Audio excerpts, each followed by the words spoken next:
Hello Leo, Sun, Moon, Rising, and Venus Signs. Kamusta kayo?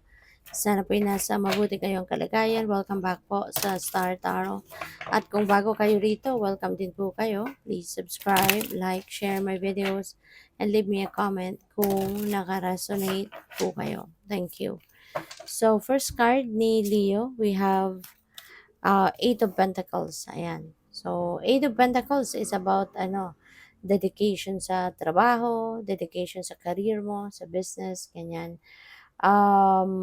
Maaari no na ang iba sa inyo dito talagang ipaparamdam ninyo ngayon yung dedication ninyo sa paghahanap buhay. Pwedeng ganon. Maaari na ang iba sa inyo, it's not enough for you na kung ano man yung kaalaman ninyo, ano man yung talent ninyo, ano man yung skills ninyo, yun na yun, no? But ang iba sa inyo talagang nag-extra effort, no, to enhance your talents or pagbutihin pa yung mga skills ninyo, yung gano'n. Kaya parang ang iba sa inyo siguro nag-aaral, nagre-research, 'di ba? Nagte-training kasi gusto niyo ninyo na mas maging magaling pa, 'di ba? Mas maging magaling pa sa inyong ginagawa. So, yun. And sa ngayon, pupuwedeng ano 'yan, Leo, 'no, yung galing ninyo, yung sipag ninyo, yung dedication ninyo, yung tiyaga ninyo, maaaring 'yan ay magdala ng ano sa inyo, maaaring 'yan ay magdala ng, financial reward, 'no? Baka magkaroon kayo ngayon ng financial reward, baka magkaroon kayo ngayon ng, um baka magkaroon kayo ngayon ng bonus, ganyan. Pupuwedeng may promotion or baka mabigyan kayo ng karagdagang suweldo. So, puwedeng may salary increase dahil baka ma-appreciate 'no ng boss mo, ng manager mo, 'di ba, yung ginagawa mo. Kaya good for you.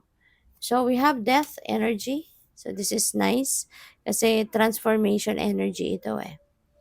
You know, mayroong pagbabago na mangyayari. Pupuwedeng ang pagbabagong ito is related sa inyong trabaho. Baka ma-promote na nga kayo or baka mailipat kayo sa ibang branch, 'di ba? Baka madagdagan na nga yung suweldo ninyo, 'di ba? So, malaking pagbabago 'yon. Maraming iba't ibang areas of life ang maapektuhan na mas magiging mas maayos, mas maganda. And also see death energy, you know, there are things dito or tao or situation na pupuwedeng, puputulin mo na yung connection sa buhay mo. You are going to disconnect with them.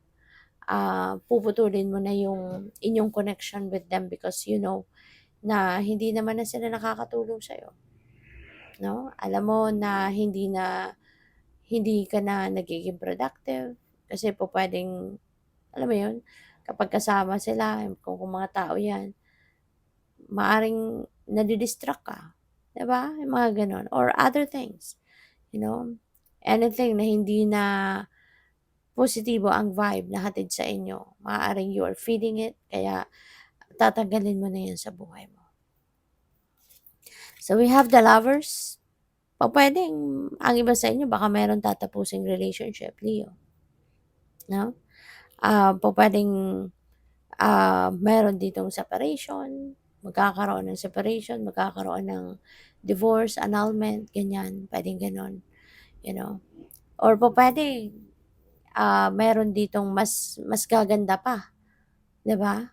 Mas lalo pang gaganda, mas magiging closer, mas magiging passionate kayo sa bawat isa ng inyong karelasyon. Kasi pupuwedeng relationship dynamics dito ang babaguhin ninyo. Maaari na from here on, mas magiging sweet kayo sa bawat isa, mas mapagmahal kayo sa bawat isa, mas maasikaso, mas magpapakita kayo ng pagmamahal sa person mo. So, pupuwedeng gano'n, 'no, pupuwedeng ile-level up ninyo yung, estado ng inyong relationship, yung gano'n, 'no? So, good luck. So, by the way, maraming salamat for subscribing and if you haven't subscribed yet, subscribe na kayo and also maraming salamat din for not skipping the ads, malaking bagay yan sa akin. And also, please click the join button sa baba ng video kung gusto ninyo na mag-join kayo sa membership, okay? Salamat po. So, we have signs and reminders. Ayan, Leo. Signs and reminders. Maaring, ano kayo, maaring may mga signs na ipapadala sa iyo ang divine, reminder sa inyo. You know, at maaring at ang mga ito ay guidance para sa iyo para magkabayan ka patungo sa tamang desisyon, sa tamang path na dapat mong tahakin. So, this could be the time for it. Okay? Kaya, pay attention to that. No? Pay attention to that. Kadalasan, ginagamit ng universe no, ng mga signs is animals, nature elements, you know. Kaya pansinin ninyo ang mga yan. Kasi malalaman mo din no, kung that is a sign para sa iyo kasi kukulitin at kukulitin ka.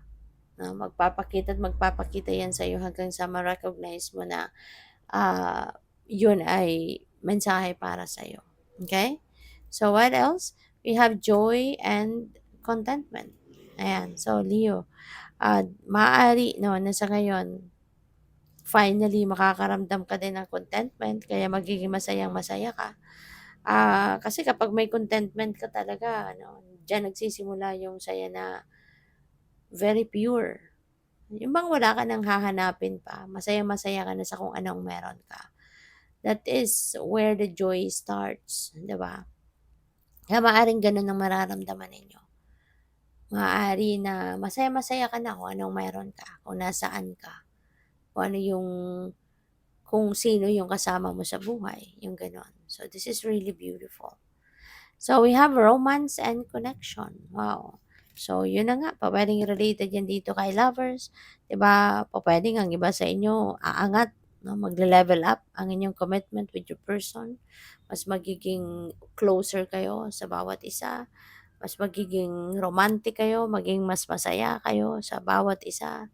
'Di ba?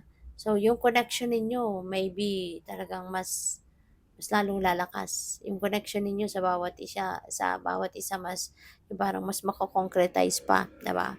Parang gano'n.